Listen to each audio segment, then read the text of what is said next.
At this time, we are here with Chicano Rap legend Frank V, aka Proper Dose. How you doing, homie? I'm doing all right, Big Funk. How you doing, man? I'm just, kicking it. Just, in the studio, always recording some new stuff. It's been taking me a minute because, I have a lot of songs stacked up, but I just want to, I'm trying to play the game. I want to drop it when I think it's the right time. I'm not just trying to put out like 10 albums, a month. I want to, I like to, as a lot of you might know, when I drop albums, I try to make them like classics that, live forever. So, I put a lot of thought into every album that I drop. I don't just, start throwing out stuff like that, left and right, hoping something will stick. I'll put out one album and I'll make sure it's the bomb. So, that's what I've been up to, just in the studio recording. Okay, man. So we come to the new stuff later on, but we want to start with your early days. Let us know more about the time before you actually started rapping. Honestly, I was gangbanging with Santa Monica, the city that I live in. The city, I've been here for quite a while. I came here in 1986, I think. I used to live in Long Beach. That's where I was born at. But I was right here in Santa Monica, and when I say gangbanging, I don't mean like that was all I was doing. That wasn't the main thing, but because there was a lot of, we were kicking back. We were kicking back at the Santa Monica Pier, kicking back with the homies, just partying with hyenas, stuff like that. I was a youngster, I was doing things like that a youngster would do, but I had the passion inside to do music, you know what I mean? And it was something that I was encouraged to do by a lot of homies, by a lot of people we party with, a lot of hyenas. People thought I would rap around that time. Around that time, Kid Frost was out, and I don't think Lighter Shade of Brown was even really there yet. Mellow Man was out. Cypress Hill wasn't even really out yet. They weren't even out yet, and which I don't consider Chicano Rap, Cypress Hill, but yeah, I was right there, and we were partying, and people would tell me, you should get into that, you'll smoke Kid Frost, you'll smoke, you'll smoke it, you'll smoke Mellow Mayonnaise. Mellow Mayonnaise ain't Chicano Rap.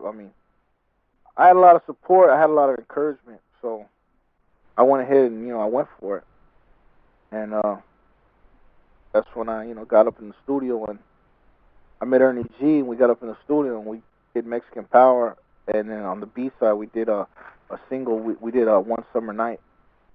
And One Summer Night was a song just talking about it was kind of like a contrast, like on the single Mexican Power was a hardcore anthem, giving it up to my race, and then on the B side was more of a One Summer Night was more of a song just what I was doing around that time.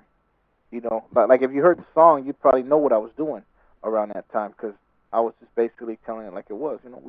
We did a lot of partying, cruising the boulevard in Hollywood, Whittier, up there in Oxnard on Saviors. Uh, you know, just, what I'm saying? Being a Chicano, being a young Chicano out here in Southern California, you know what I'm saying?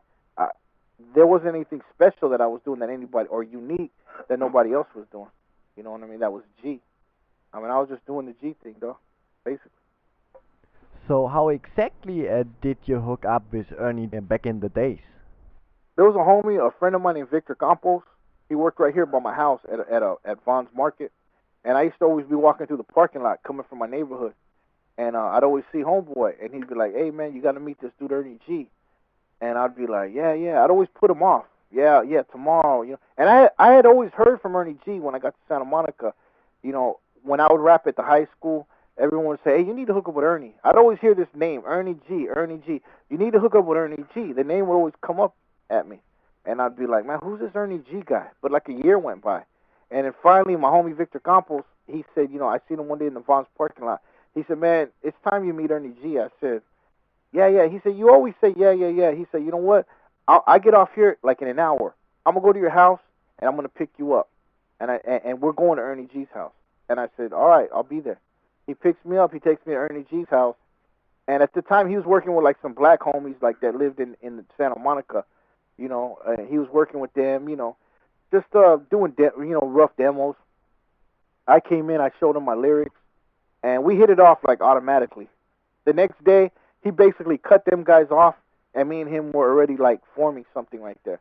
And of course, them guys got mad, and ended up doing an underground diss, neighborhood diss song on us, mainly on me, really on me, and that was cool. I dissed them back. That was all fun, That was in '91, and it was all a fun thing. But that's how I met Ernie. I finally went over there, and we started. We got to work like in no time. I was really hungry back then. The game isn't, it was a fresh new thing, Chicano Rap. It was basically like a Virgin. Only Frost had hit it, and who was on Virgin? What coincidence! But yeah, and Lighter Shade of Brown. But I didn't really like. I knew I could bring more. You know what I mean? Without dissing them or without discrediting them, I knew I could come harder, and I knew I could like really come with it. I knew I was a real G. I knew Lighter Shade of Brown weren't gangsters. I knew Frost. It was always in question. Mellow Man Ace. He was like what is he, Cuban or something, which is cool. And Lighter Cypress Hill. They were like, I didn't look at them as Chicano Rap. I still don't. So that's how I met Ernie, and yeah, we got busy in no time. The day after we met, we were already in the studio, trying to come up with the concepts and form something solid right there. And I guess we did. The next question is why did you and him went separate ways later on? Yeah, that's a good question right there. We did. Let me see. We did the first album together. He did almost all of the tracks on the first album. He didn't do them all. Like people think he did Feed Me High Now, but he didn't. That was a dude named Juice, the Electric Wire. He lives up in Phoenix, and there's a couple other ones he didn't do. On the second album, he did. I think he did 100% of that. Pretty sure there might have been one track he didn't do. I think he did it all.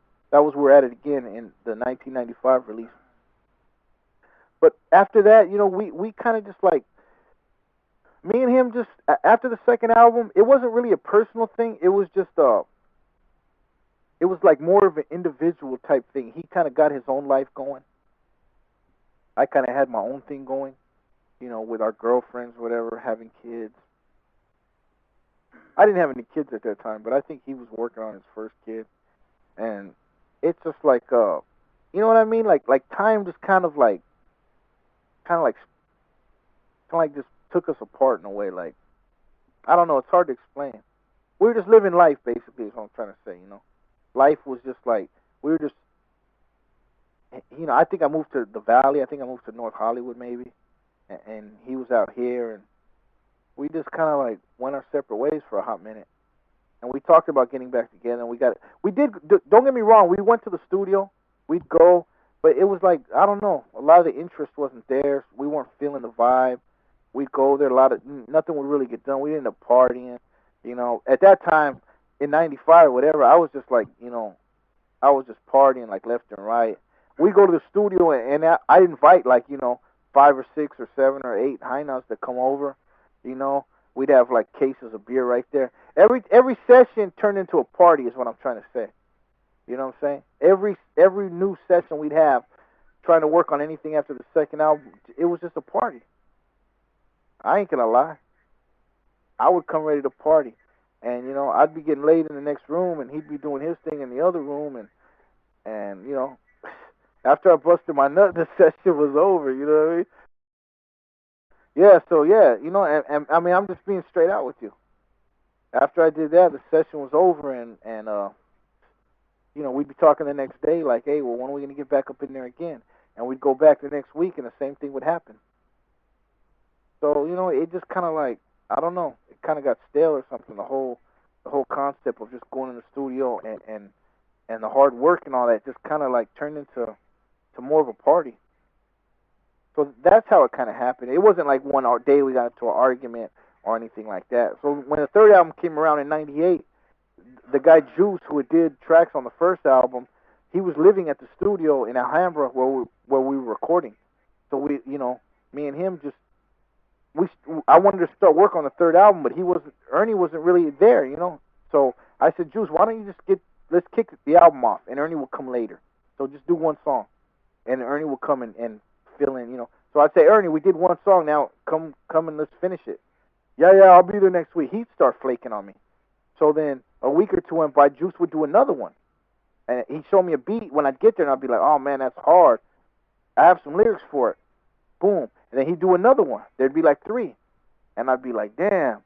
And before you know it, the album was almost done. And I told Ernie, "Hey man, what's up, Ernie?" So on the '98 release, Heat, Ernie did one song on that, which was meant for a compilation to begin with, and that was the Rapper's Delight remix, the On and On. So yeah, so it might be a misconception that me and Ernie did all of our Proper Dose albums, but actually he only did the first two and didn't do all the songs on the first one. So Proper Dose was kind of like really been Proper Uno like after the second album, but you know, Proper Dose sounds a lot better. How is your relation with him today?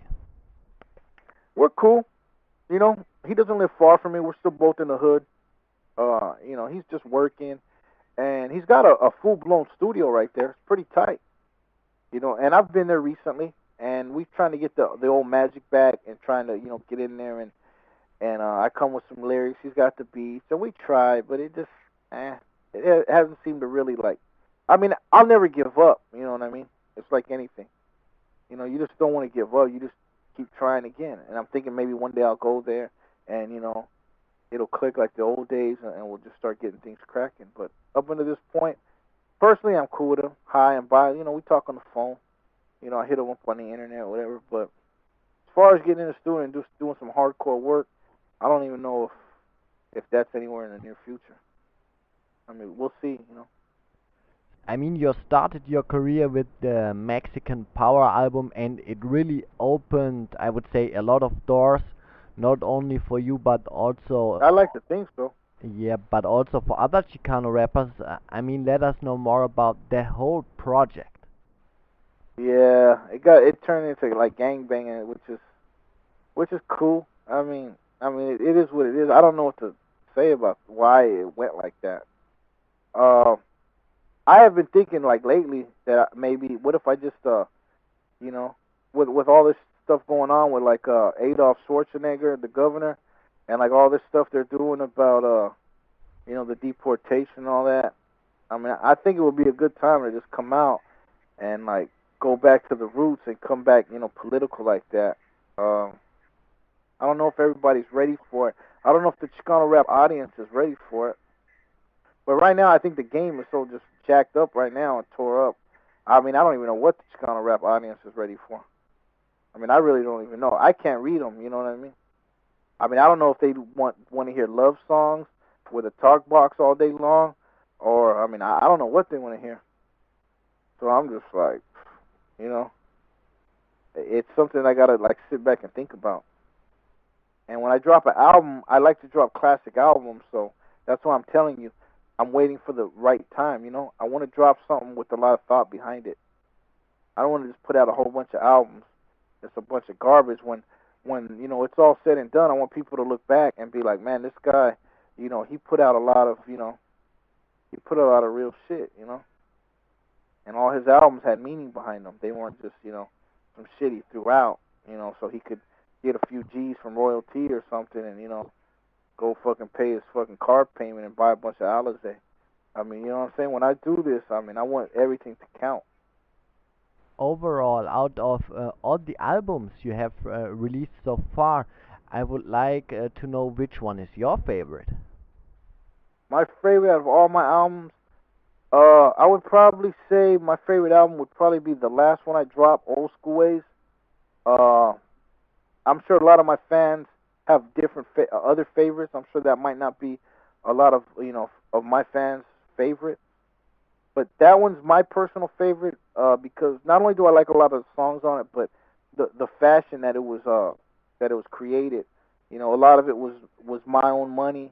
It was all my own money. It was all my own time. It was all my own concepts. I was behind the whole album in every way, shape, and form. That whole album was all from me, and and I was proud of that I did that. You know what I mean? That I put out that album by myself, and because all the other years I was working for somebody else. On that album, I was doing it for myself. I was independent on that one, and I like a lot of the songs on there. Some of my favorite songs that I've ever done are on that album. I think it's a great album, and if you haven't picked it up, go get it now. So, So you just mentioned my next question about your favorite song. I mean, do you even have one particular song? that I did one. Hmm. I've done a lot of songs. Believe it or not, 1999's release, Overdose. I like, and it's probably like some people would probably look at it as a shallow song compared to some of the deeper songs that I've done, such as a Mexican Power or something like that. But I did a song on 99's release called "The Most Shady." Where the hook is like the most shady, Frankie baby, fantastic, shady, Frankie baby, fantastic, 6'4" hopping, dropping another classic. That was just a pretty simple song, you know what I mean? But I don't know, that was always one of my favorites. And I had dropped that album with Royal T, and I remember we went to Power 106 in '99 to do an interview with Big Boy, and I told Royal T, let's play this one, because Big Boy was like, what song do you want us to play? And I was like, well, play this one. Not on the air. We were talking about it like before we went in there, and Royalty wanted to drop a different song. He didn't think that one, was the one. But to this day, I think if we would have dropped that one, it would have made a lot of noise. I think that's a real good song.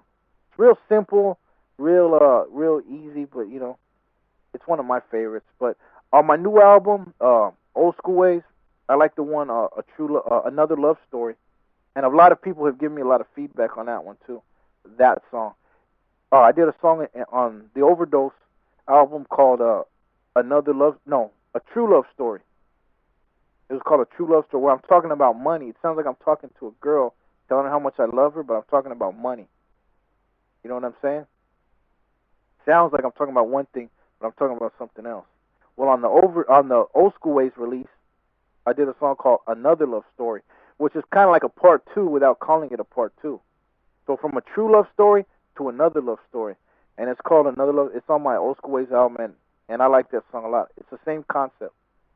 I just basically flipped it up, and that's one of my favorites too. Another Love Story.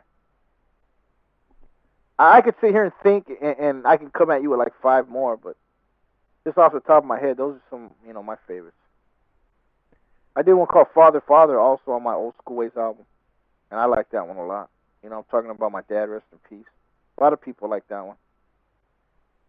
How do you think has your sound changed from Mexican Power to your last album, Old School Ways? Uh, well, it's still gangster. Like Mexican Power. The song itself was political. Most of the album was just gangster. I dropped gangster shit in '92 when I don't think people were really doing that. And I always have to bring up Frost's album because most people would point to his album first. Speaking of, because Lighter Shade of Brown wasn't gangster. Frost was. La Raza was like, to me, one of the best Chicano rap songs ever made. But his album, if you really listen to it, it wasn't gangster. It was like more hip hop, more had the East Coast feel to it, I think. So I was working off that, and I said when I do Mexican Power, it's gonna be all West Coast gangster shit, and I still believe I did the first West Coast gangster Chicano rap album with samples and Cutie Pie. I don't know who else did that. I mean, maybe I could be wrong. I mean, I'd really have to look a little bit deeper into it, but I think I did that. And the difference between my newest album and my first album, I don't really think it's much. I really don't think it's much because if you're a real G like I was back then and I am now, I mean, most of the content, the concepts are the same, really. You know what I mean? It just flipped in a different way. I mean, the first album was gangster. 15 years later, it's still gangster. I mean, what more can I say? How did you end up getting signed to Lowepro and releasing Overdose over there? One day from Juice the Electric Wire, I did. I told you earlier that he produced some of my songs, and the '98 album. He he had hooked up with some people who. You heard of Lawless, right? Yeah, I heard about them. Lawless out of Wilmington. Okay, well, one of the dudes from Lawless, Raul, he had some connection with Bill Walker. Bill Walker was throwing a Thump tour together, and Juice told me, if I want to be on the Thump tour, 99 Bajito tour, I think it was called. I said, yeah. So, we go to El Paso, we go do, and we did a show in Mesa, Arizona, I think it was. And I met Royal T right there. I met him backstage in the locker room or whatever. We were at some Coliseum. And he just approached me, like, straight out. Said, hey, what's up? What would you want to do an album for? Whatever you're getting paid now, I'll pay you more. You want to do this or what? And I was like, yeah, well, let's talk. I gave him my number, and he called me like a week later, and we talked. We hit it off. We met up. We were in the studio. He made me an offer. I liked the offer. It all sounded cool. It was all good. It was a right time, because at that time I was more of like a free agent, and I was looking for something to do for somebody like that, for a label that would represent it right. And I seen that he really put a lot into his artists, and that he was really serious about putting albums out there and blowing them up. So I rolled with that, and that lasted for a couple of years, and after a while, just we ended up going our separate ways. But I still work with him from time to time. I did work with Royal T recently. I've worked on some of his new stuff that he put out. So we're still cool, I guess. We're all right. You also released a collabo album with Mr. D called Buster Free. How did you meet him and ended up recording this album, especially after leaving Lowepro? Well, I met Mr. D through Royal T. Mr. D came to the studio out there in San Diego in 2000, 2001. I met Mr. D, and Mr. D let me in on a lot of secrets of the game. A lot of the underground secrets that I really wasn't hip to at that time. He kind of showed me how easy it was to just press your own albums, and kind of like uh, go around like the middleman and all that. He taught me a lot of that, which was cool. So me and Mr. D became homies, and he taught me the street hustle, hitting the stores, and and he just we sat around one day and just came up with a concept, but let's do an album together, a compilation, collab, and I was like, yeah, let's do this. And he came up with the name Buster Free, and I was like, let's just go ahead and rock this. Uh, that really wasn't about any particular person in general. I mean, it was just more a general thing, Buster Free, man, for whoever. Just no busters, just Buster Free. It's like keeping 113% real. You have also been featured on Capone-E's last album, Don't Get It Twisted. This was a really big surprise for probably most of the people out there. So what's up with that? Yeah, I was. It's funny. A little known fact. I was on Capone-E's first album and his last album. Um, I don't know. I went to the studio to Fingers. Me and Capone went to go have a talk one day. Because me and Capone been in talks about me signing the High Power, and we've been talking about it for a while now.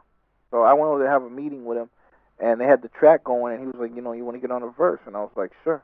So I wrote the verse right there in a few minutes and just spit it. Some people tell me, I blew everybody away, but I mean, I don't know. I probably did. But yeah, it was just more of a spur of the moment thing. We just did it. I just bam, got in there. I was like, yeah, sure, I'll drop a verse. It was no big thing, just dropped it, bam, drank a few beers, and I was out.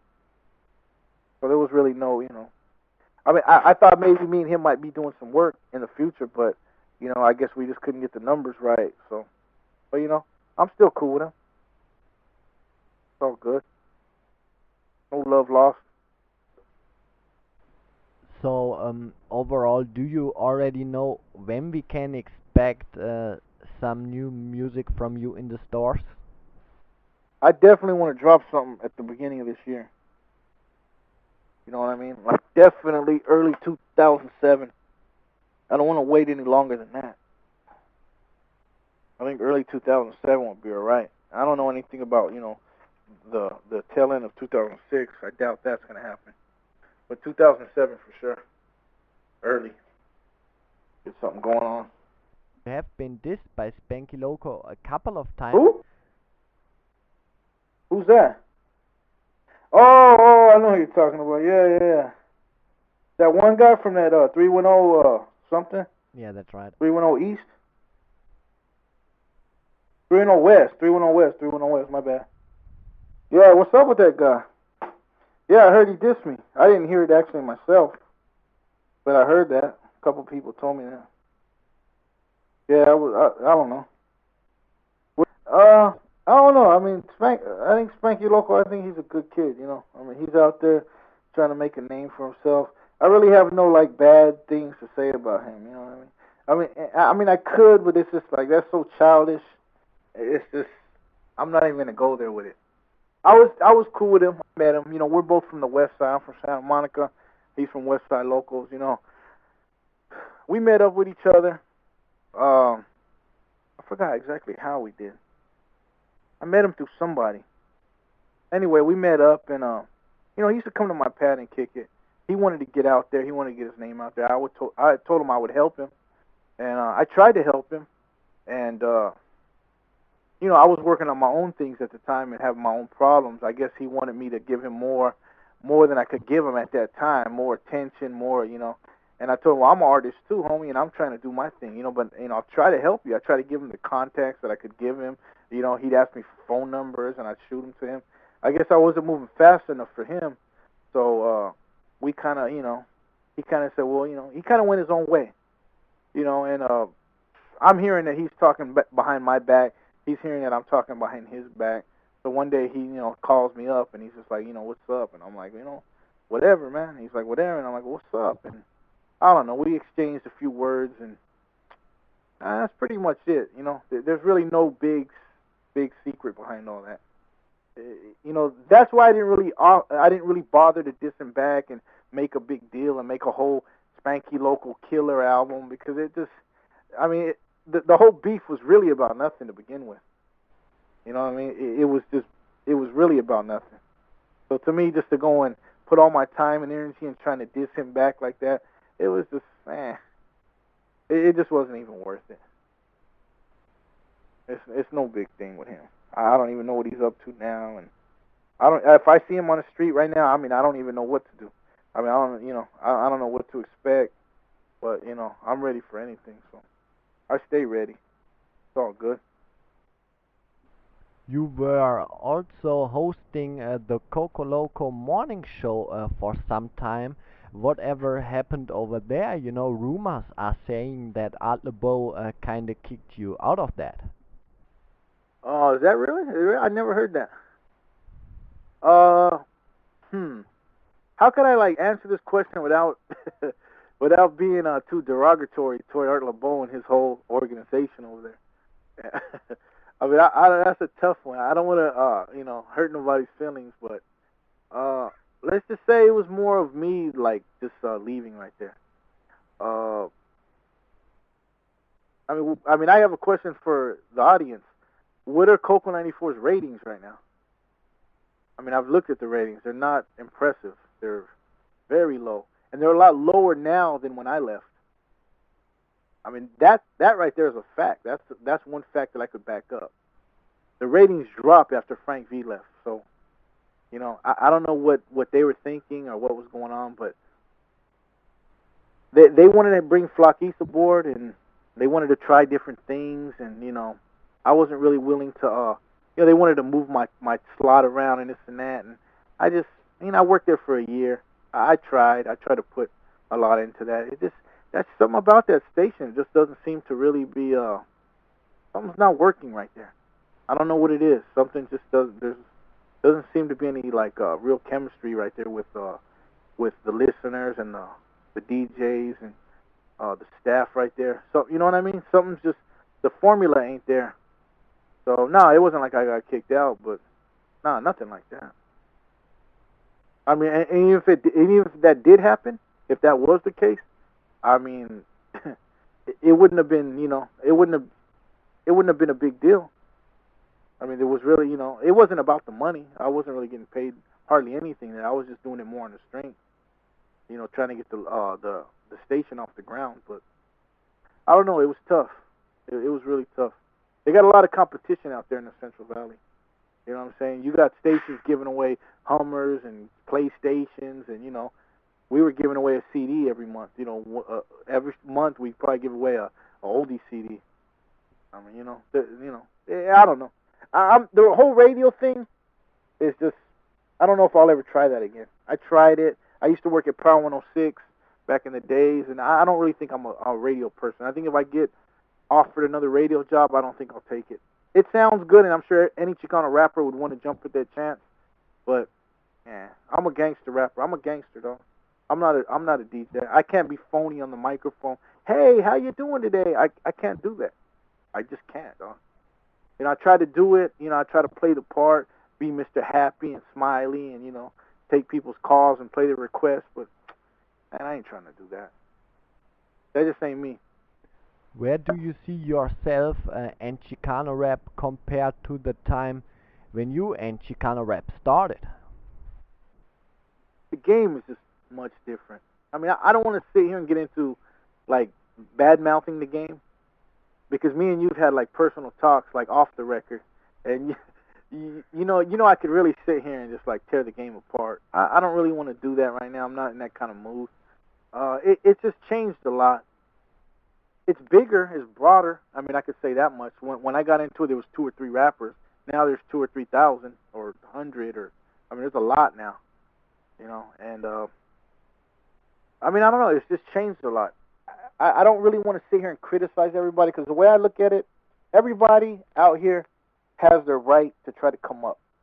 I never felt like I'm some authority to say, well, you know what, this kid, little whoever, with some lokes on and a shaved head, and raised up a couple G's to put out his album underground, and pushing it at swap meets and passing it out, and it probably sucks. But who am I to sit there and tell him he can't do that? I don't own this game. You know what I mean? So I think there's a lot of that going on.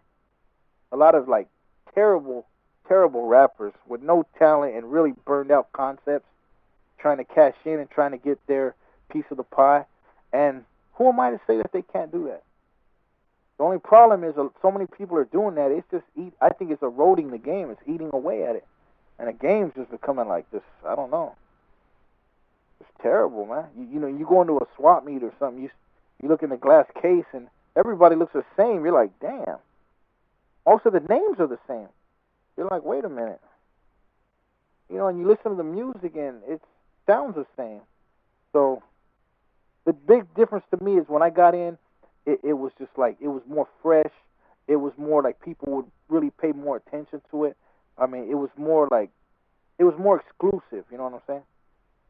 Now it's just kind of like, another one. Here goes another one, little whatever. Yeah, I want to say like a fake name, like little, and say like an actual name, like a fictional name, but chances are that's probably a real rapper, and I don't want to, you know what I'm saying? I don't even want to diss anybody like that. So I don't even want to say like a little blank, because it probably is somebody who just dropped something, and he's gonna think I'm talking about him. So I can't even like throw a fake name out there, a fictional name, because he probably is somebody. So yeah, basically, that I think, and me, I don't know. I would say, as far as me then and me now, I don't really see a big difference. I mean, I just, it's about consistency with me. I dropped gangster shit then, I'm dropping gangster shit now. I'm, in the studio then, I'm in the studio now. I'm trying to reach people and drop shit that people could feel and appreciate and can relate to. And, that's always going to be the same thing. I'm always going to do that. I mean, to me, that's what the whole thing is about. I'm not just in it for myself. I'm in it for dropping shit and people, I get on MySpace, I get a lot of props from people who are like, man, you know what? I listened to you when I was a kid. I love you. That means a lot to me, you know what I'm saying? And I just want to continue to keep doing that and getting props like that. So what I was doing then is what I'm doing now, and it's all I know how to do. Just drop some gangster shit, drop some good music people like, and just try to keep my ear to the street and see what people, and try to come a little bit different than everybody is right now, and kind of burning out the game with the same tired concepts. I just try to come a little bit different, a little bit above that, and a little, just unique with that OG proper dope style. Is there anything else that you want to say at the end of the interview? Uh, I just want to tell everybody that, I want to thank everybody. First of all my fans, all my supporters. On MySpace.com, I go on there and I constantly get emails and comments from everybody just saying, thanks for music. Keep up the good work. I loved you ever since I was a kid. My parents love you. You're the hardest Chicano rapper out there. Keep doing your thing. I just want to thank those people because to me that's what this was all about from day one. From 1991 when I walked into Ernie G's studio in the back of his garage, and we got things cracking. From then to now, that's what really means a lot to me. Believe it or not, it is all the fans and all the people I made the music for. I don't even think of myself first. I think of the people that I touch. I touched their lives, and they related to my stories, and they felt what I was saying. Those are the people that I care about, and I just want to give props to all of them, and I want to thank all of them for the support, and that's basically really what I want to say. That's really what I would really like to say at the end of the interview. Thanks to everybody that supported us from day one to now, and buy our music, and relate to it, and love it, and get something from it.